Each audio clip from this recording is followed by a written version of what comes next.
everyone, welcome back to my channel. I'm Huck. Today I'm doing a review of Heart's Blood by Juliet Marillier. So Heart's Blood is a standalone historical fantasy Beauty and the Beast retelling. In this, our main character is Katrin, who at the beginning of the story is running away from her abusive family.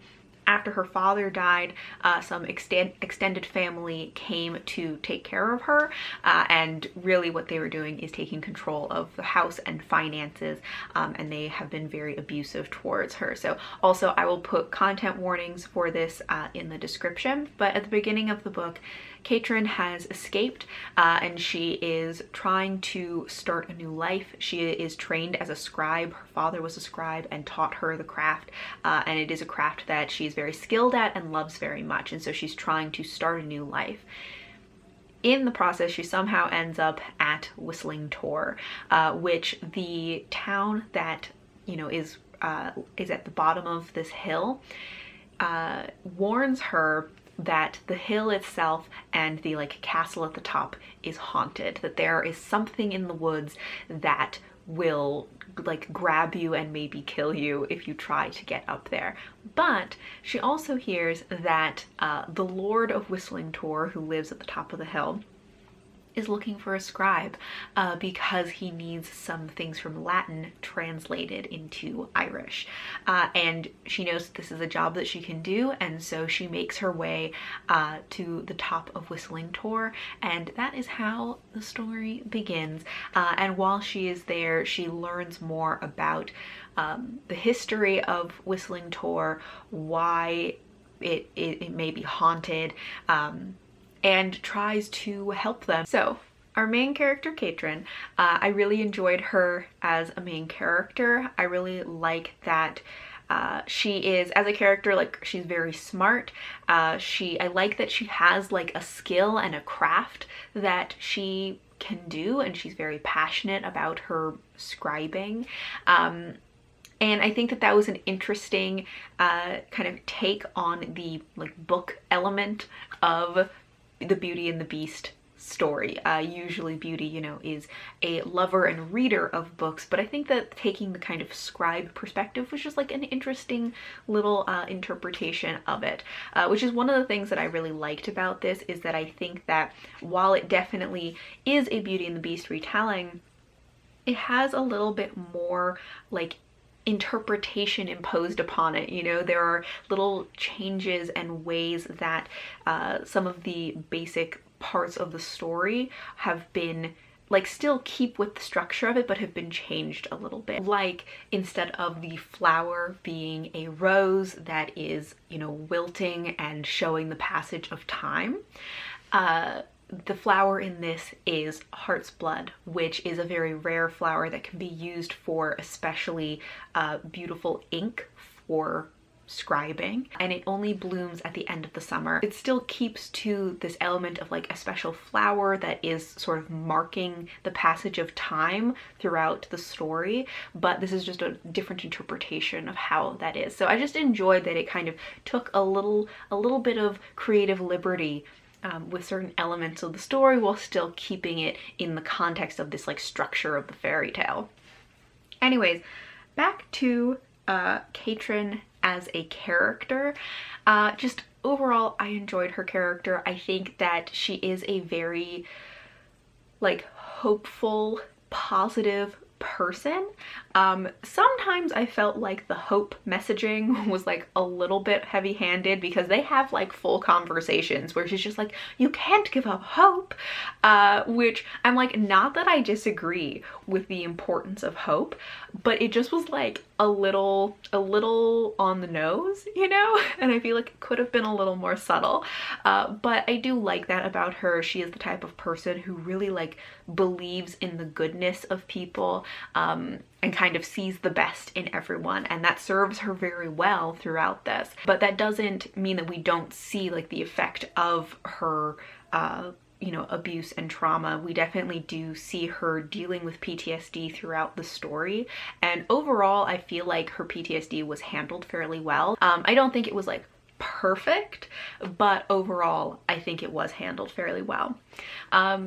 Anluin, who is the love interest, I don't know if I'm saying his name correctly, but trying my best. But he is, you know, the Lord of Whistling Tor and the love interest in the story. I feel like, you know, I was like, maybe the bar is very low, that my main thing that I liked about him was that, like, he wasn't abusive. But, like, I think a lot of times in Beauty and the Beast retellings, the character that is the love interest, that is, like, the Beast character in it, often is portrayed as, like, abusive. And that's something that I don't really like in Beauty and the Beast retellings. But I think in this, he was just sort of like a normal amount of just kind of being a jerk sometimes and like being annoying, and he's lived very isolated for most of his life, and so social skills aren't always the best. So I'm like, I don't know, maybe the bar is too low, but I liked that about his character, that he's just like a normal amount of annoying, you know?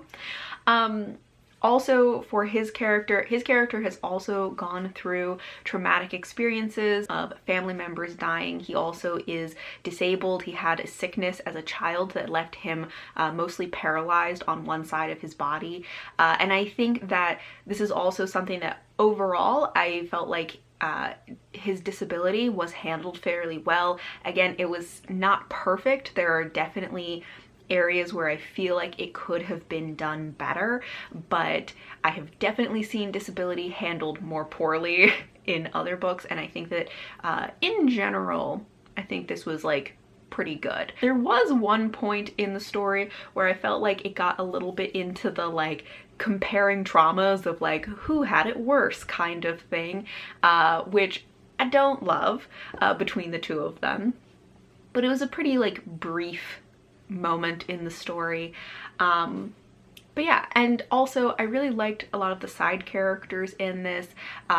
So a lot of the people who are at Whistling Tor, I just liked the side characters a lot. They were maybe some of my favorites. I do kind of wish that there had been more female characters that were like consistent characters she could interact with, but overall, really liked the characters that were there.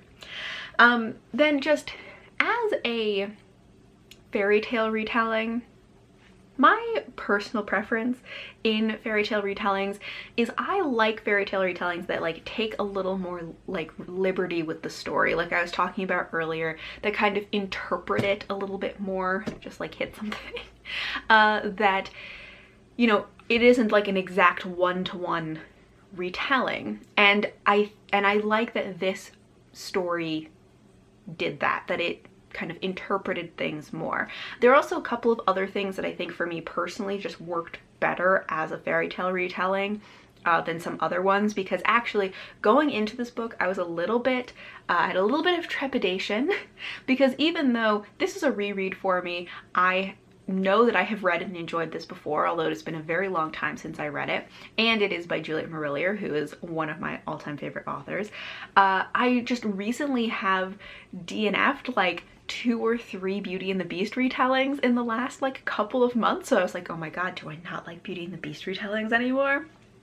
But I think that there are some things that specifically worked about this one for me.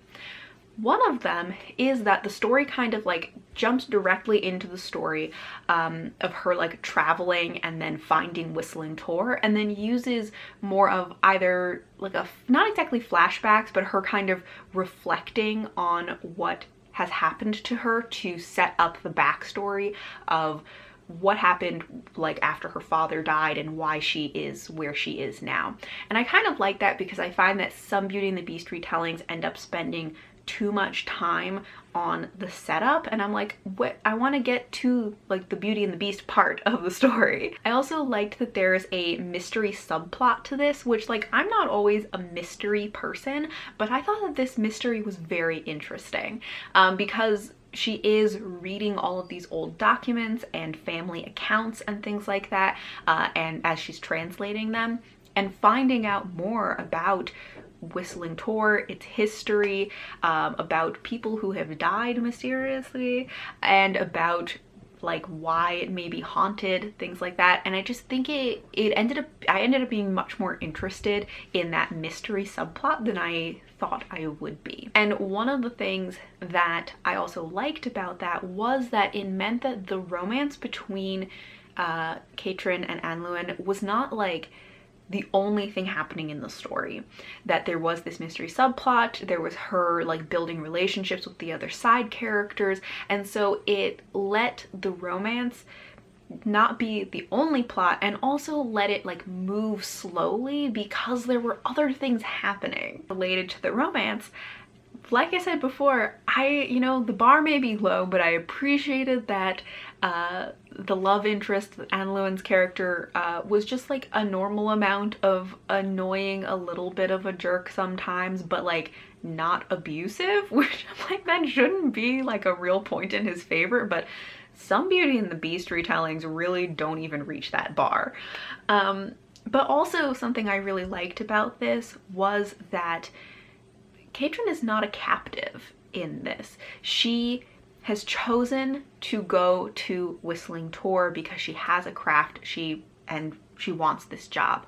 Now, there are external circumstances that make it so that she doesn't have a lot of other options, but in the story, Juliet Marillier actually takes time later in the story, really takes pains to make sure that those external pressures are kind of lifted from Katrin so that she is able to be fully independent and really make a choice to go back to Whistling Tor. And I just really appreciate that. Another thing where I'm like, is the bar too low?